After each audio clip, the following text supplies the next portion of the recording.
హైదరాబాద్ లోనే the best gastroenterology hospital Ananya hospital Kukatpally. Appointment కై call చేయండి. అందుకే నేను చూశాను ఈరోజు చెప్పింది. కామన్ సెన్స్ అయితే మాత్రం భారతదేశంలో ఓటర్కి అబండెంట్ కామన్ సెన్స్ ఉంది. మంచి అని చెప్పే మనస్తత్వం ఉంటుంది. ఒక్కోసారి మోసపోయినప్పుడు మళ్ళీ దానికి అవకాశం కోసం సెర్చ్ చేసే పరిస్థితికి వస్తారు. అదే ఢిల్లీలో జరిగింది, అదే ఆంధ్రప్రదేశ్లో జరిగింది. ఈ మిస్లీడింగ్ వల్ల చాలా కాస్ట్ అవుతుంది. ఒకసారి ఇదైపోయిన తర్వాత మళ్ళీ దాని నుంచి తప్పించుకోవాలంటే చాలా సమయం పడుతుంది. వీళ్ళు ఎప్పటికప్పుడు ఎలాంటి విష ప్రచారాలు అంటారా, లేకుంటే పొలిటికల్ పొల్యూషన్ అంటారా, ఏదన్నా కానీ ఇది చాలా డేంజర్ ఫర్ ది నేషన్. సమాజానికే పెద్ద ప్రమాదం. అందుకే 35 సంవత్సరాలు 30 ఏళ్ళు ఆల్ డేటా ఈజ్ అవైలబుల్. ఎప్పుడు ఎవరు పరిపాలించారో కూడా అవైలబుల్, బ్లాక్ అండ్ వైట్. ఇది డిబేట్ జరగాల్సిన అవసరం ఉంది దేశాల్లో. ఎవరి పాలసీలు ఏం తీసుకొచ్చాం, ఆ పాలసీల వల్ల ప్రజల జీవితాల్లో ఏ విధంగా ప్రభావితం చేశాయి, దీనివల్ల సస్టైనబిలిటీ వచ్చిందా, డిట్రియేషన్ వచ్చిందా, డిస్ట్రక్షన్ జరిగిందా, వాళ్ళ జీవితాలు సర్వనాశనమైనాయా, అవకాశాలు పోగొట్టుకున్నది కూడా చర్చ జరగాల్సిన అవసరం ఉంది. ఆ చర్చ ఈ 30 ఏళ్ళుగా జరిగితే ఈచ్ పొలిటికల్ పార్టీ కాంట్రిబ్యూషన్ వాళ్ళ స్టేక్ హోల్డర్స్కి, నా కాంట్రిబ్యూషన్ ఏంటి ఆంధ్రప్రదేశ్కి, లేకుంటే ఇంకొక ఆయన వచ్చిన 5 ఏళ్ళు ఆయన కాంట్రిబ్యూషన్ ఏంటి, ఇంకొక ఆయన 10 ఏళ్ళు ఉంటే ఆయన కాంట్రిబ్యూషన్ ఏంటి, ఏం జరిగింది, ఇవన్నీ చర్చ జరగాల్సిన అవసరం ఉంది. ఒక బాధ్యత కలిగినటువంటి రాజకీయ పార్టీలుగా బాధ్యతతో ప్రవర్తించే మనందరం ఎలక్షన్ మేనిఫెస్టోలో చెప్పాం కాబట్టి రాష్ట్రాన్ని ఏం చేసినా పర్వాలేదు, నేను గెలిస్తే చాలు అనే, నేను ఎన్నిసార్లు మోసం చేస్తాను, అబద్ధాలు చెప్తాను, ఫేక్ న్యూస్ ఇస్తాను, ఇష్టానుసారంగా మాట్లాడతానంటే అది కరెక్ట్ కాదు. అందుకే ప్రజల్లో కూడా ఒక చైతన్యం రావాలని మనస్ఫూర్తిగా కోరుకుంటున్నాం. మీరు వేసేసిన తర్వాత బాధపడడం కాదు. నేను క్లియర్గా 5 సార్లు గుజరాత్లో గెలిచారు, 5వ గవర్నమెంట్, 15 times గ్రోత్ రేట్, 15 రెట్లు పెరిగింది. That is where I want to emphasise to the people. You go through data. గాల్లో విమర్శించడం కాదు. ఏం జరిగింది ఆ పీరియడ్లో, ఆ జరిగిన తర్వాత ఏ విధంగా మీకు లాభం వచ్చింది, తర్వాత ఏ విధంగా నష్టం వస్తుంది అనేది మీలో తెలివితేటలతో ఆలోచించాలి ప్రతి ఒక్కరు. Apply your brains, discuss. Common మ్యాన్కి కూడా మనం ఎడ్యుకేట్ చేయాల్సిన బాధ్యత మీకు ఉంది, మాకు ఉంది. అందుకే నేను చెప్పాను మీడియాకు కూడా, మీరు కూడా అనలిటికల్గా వెళ్ళండి. ఒక చరిత్రలో ఒకప్పుడు తీసుకున్న నిర్ణయాల ప్రభావం ఇప్పుడు ఎట్లుంది, ఈరోజు తీసుకునే నిర్ణయాల వల్ల రేపు భవిష్యత్తులో ఏముంటుంది. ఈరోజు నరేంద్ర మోడీ గారు విజన్ 2047 వికసిత్ భారత్ తీసుకున్నారు.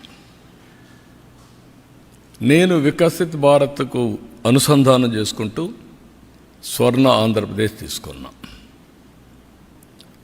నేను అంబిషియస్ ప్లాన్ పెట్టుకున్నాను. $2.4 trillion 2047కి తయారు కావాలని. దీనికి 42,000 రూపాయలు తలసరి ఆదాయం. ఆ రోజు డాలర్ ఎంత రేటు ఉంటే అంత వస్తుంది. ఈరోజు 3,200 ఆ ప్రాంతంలో ఉన్నాం. గవర్నమెంట్ దీనికి 14 నుంచి 15% గ్రోత్ రేట్ రావాలి. ఆంధ్రప్రదేశ్లో 15% రావాలి. పోయిన 5 సంవత్సరాలు తెలుగుదేశం పార్టీ టైంలో 13.5 వచ్చాం. వీళ్ళు వచ్చిన తర్వాత 10కి తగ్గిపోయారు. 10.2 వచ్చే పరిస్థితి, 1.5 వచ్చారు. 3% కంటే ఎక్కువ డిఫరెన్స్ ఉంది. ఆ 3% ఎంత వేరియేషన్ వస్తుందో సిఏజిఆర్ మీకు ఎక్స్ప్లెయిన్ చేశాను నేను. కన్సిస్టెంట్గా 15% పెరిగితే డబల్ ది గ్రోత్ రేట్, అంటే రెండింతలు గ్రోత్ కానీ పెరగగలిగితే 4.5 రెట్లు పర్ క్యాపిటల్ ఇన్కమ్ పెరుగుతుంది మామూలు వచ్చేదానికంటే. జిఎస్టిపి పెరుగుతుంది. ఇది చాలామందికి ఇప్పుడు అర్థం కాదు, కానీ ఫీల్ గుడ్ ఫ్యాక్టర్ ఉంటుంది.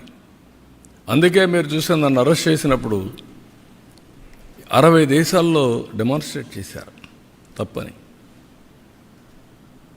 రాష్ట్రంలో డెమాన్స్ట్రేట్ చేశారు, హైదరాబాద్లో డెమాన్స్ట్రేట్ చేశారు. ఎప్పుడు నేను మర్చిపోలేను. హైదరాబాద్లో ఎవరైతే అణిచివేయాలని ప్రయత్నం చేస్తే చేతులు కాల్చుకున్న పరిస్థితికి వచ్చారు. అంటే రైట్ని రైట్గా ప్రజలు ఆమోదించే పరిస్థితికి వచ్చారు. అదే ఈరోజు మీరు చూస్తే ఢిల్లీ చూశారు, ఎండార్స్ చేశారు. Difference is that. ఎప్పటికప్పుడు నేను అందుకని ప్రజల్ని ఒక సీనియర్ నాయకుడిగా నేను అందరికంటే, ఎందుకంటే 75 నుంచి రాజకీయాలు చూశాను. At the helm of affairs 82, 83 నుంచి ఉన్నా. I have seen so many governments, so many public policies, pre-economic reforms, post-economic reforms చూసా, టెక్నాలజీ చూసా, టెక్నాలజీ అడాప్ట్ చేసుకున్నా, అమలు చేశా. ఈరోజు అనేక సంక్షోభాలు చూసా, అవకాశాలు చూసా. ఈరోజు నేను ఒకటే అప్పీల్ చేస్తున్న ప్రజలకి, great nation, great opportunity. Delhi is the best example. Right time, right leader. నేను ఏదైతే ఇంతవరకు కూడా చెప్పానో అది నరేంద్ర మోడీ. అందరంగానే అన్డివైడెడ్ అటెన్షన్తో ముందుకు పోతే India will become number 1 or 2 by 2047. ప్రపంచంలో Indians will be number 1. There is no second thought. That is the leadership we are having. అందులో నా స్వార్థం ఏంటంటే, అటు కేంద్రం ఇటు రాష్ట్రంలో డబుల్ ఇంజన్ సర్కార్, 2 ప్రభుత్వాలు ఉంటే గ్రోత్ కూడా డబుల్ డిజిట్ గ్రోత్ ఉంటుంది. ఢిల్లీలో నేను చూశాను ప్రాక్టికల్గా. ఆయుష్మాన్ భారత్కి వచ్చే డబ్బులు ఉపయోగించుకోవాలా, సెంట్రల్ గవర్నమెంట్ స్కీమ్స్ ఉపయోగించుకోవాలి. ఉపయోగించుకుంటే కేంద్రానికి క్రెడిట్ వస్తుందని ఉపయోగించుకోకుండా చేసి ప్రజలకు అన్యాయం చేసే పరిస్థితికి వచ్చారు. అదే ఎగో ప్రాబ్లం అంటాం.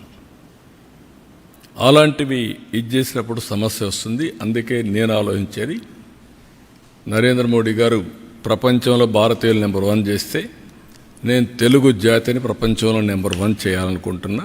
అది నా స్వార్థం. హయ్యెస్ట్ పర్ క్యాపిటల్ ఇన్కమ్ ఇండియాలో ఇండియన్స్ వస్తే, మొత్తం ప్రపంచంలో మనం వస్తే హయ్యెస్ట్ పర్ క్యాపిటల్ తెలుగు వరకు ఉండాలని నా కోరిక. అందుకే 15% పెట్టుకున్నా. అప్పటికి అన్ని రాష్ట్రాలని అధిగమించాలి సిఏజీఆర్లో. నేను ఇది జరగాలంటే అన్డివైడెడ్గా ప్రజలు సపోర్ట్ చేయాలి. నేను ఫ్యాక్ట్స్ అండ్ ఫిగర్స్తో చెప్తున్నా. విమర్శించే వాళ్ళు ఎప్పుడూ విమర్శిస్తారు. నేను ఒకటే ఆలోచిస్తాను, ఏది మంచో దాన్ని అనుసరిస్తా, ఏది మంచో అది ఆచరిస్తా, అదే ప్రాక్టీస్ చేస్తా, అదే ఇంప్లిమెంట్ చేస్తా, అదే ఎగ్జిక్యూట్ చేస్తా. అదే రియల్ టైం గవర్నెన్స్, అదే పాజిటివ్ పబ్లిక్ పర్సెప్షన్, అదే ఈరోజు వాట్సాప్ గవర్నెన్స్. అదే ఈరోజు మీరు చూస్తే 14-19లో 13.5% గ్రోత్ వచ్చింది. ఇప్పుడు 15+ రావాలని నా ఆకాంక్ష. ఇది రావాలంటే ప్రజలందరూ కూడా ముందుకు రావాలి, అందరూ కూడా సహకరించాలి. ఢిల్లీది ఒక ఆదర్శంగా తీసుకోవాలి. 1 నేషన్ 1 ఎలక్షన్ కూడా ఈ సందర్భంలో మోర్ అప్రోప్రియేట్. ఎప్పుడు ఎలక్షన్స్ మీద కాకుండా ఎప్పుడు అభివృద్ధి పైన, సంక్షేమం పైన, ఎంపవర్మెంట్ మీద శ్రద్ధ పెట్టాల్సిన అవసరం ఉంది, ఫోకస్ చేయాల్సిన అవసరం ఉంది. This is the message I want to give. So అప్పటికి ఆంధ్రప్రదేశ్కు, ఆల్ ఇండియాకు చూస్తే, పాపులేషన్ చూస్తే ఇండియా విజన్ ప్రకారం $3.30 ట్రిలియన్. నా లెక్క ప్రకారం అది 50 కూడా పోయే అవకాశం ఉంది కరెక్ట్గా చేస్తే. $18,000. అది ఇంకా పెంచాలి, పెంచే అవకాశాలు కూడా ఉన్నాయి. ఆంధ్రప్రదేశ్ వచ్చే కొందికి $42. ఇప్పుడు ఆల్ ఇండియా లెవెల్ కంటే పర్ క్యాపిటల్ కొద్దిగా ఎక్కువ ఉన్నాం. తెలంగాణ కంటే తక్కువ ఉన్నాం, సౌత్ ఇండియాలో అందరికంటే తక్కువ ఉన్నాం. సో మనందరి మీద ఒక గురుతరమైన బాధ్యత ఉంది. ఇది చేయాలంటే అందరి సహకారం అవసరం. నేను అందుకే మొత్తం ఫ్యాక్ట్స్ అండ్ ఫిగర్స్ ఇలాంటి సందర్భంలో పెడితే ప్రజలకు అర్థమవుతుంది. నేను వ్యక్తుల్ని విమర్శించడానికి కాదు, వాళ్ళు అవలంబించిన సిద్ధాంతాల వల్ల లాభం రాలేదు, రావు. అవన్నీ ఫెయిల్డ్ సిద్ధాంతాలు. ఇండియన్ పాలిటిక్స్లో చాలా చూసాం.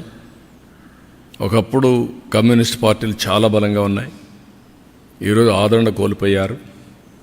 అదే మరిగా నాయకులు ఒక్కొక్కసారి ఒక ఎలక్షన్లో వింటారు, రెండో ఎలక్షన్లో